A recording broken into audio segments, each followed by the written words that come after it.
यह एक विशेष अवसर है।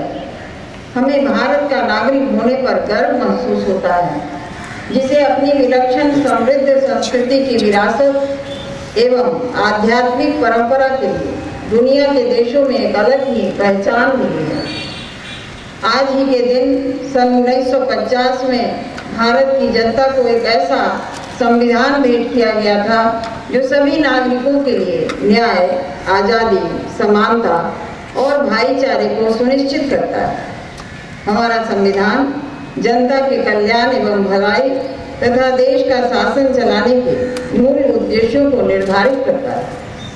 यह हर एक नागरिक का कर्तव्य है कि वह इन महान उद्देश्यों हेतु सर्वाधिक निष्ठा और समर्पण के भाव से अपने हिस्से की जिम्मेदारी का निर्वहन करें। आइए इस ऐतिहासिक दिन पर हम सब मिलकर हमारे देश के प्रारंभिक निर्माताओं के साथ साथ स्वतंत्रता सेनानियों के संघर्षों और कुर्बानियों को आदर के साथ याद करें, जिन्होंने हमें विदेशियों की गुलामी से आज़ादी दिलाई और देश में सुशासन हेतु एक लोकतांत्रिक प्रणाली को संभव बनाते हुए संविधान का निर्माण किया।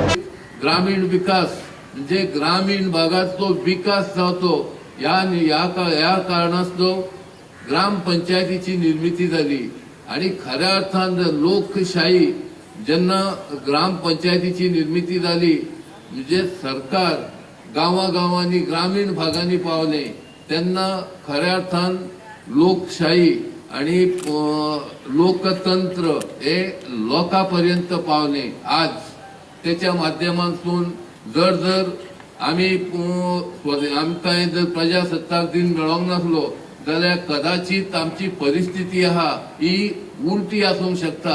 आयज आमकां फ्रीडम मेळ्ळें आसा आनी अशा ह्या प्रजासत्ताक दिनाक आमी आज सगळे जमलेले आसा। हो जो प्रजासत्ताक दिन आसा ही जी प्रजा ती सत्ता आसा प्रजे पासून मेळिल्ली सत्ता आणि त्याच्या पासून चलवलो सरकार असे हे राष्ट्र आसा।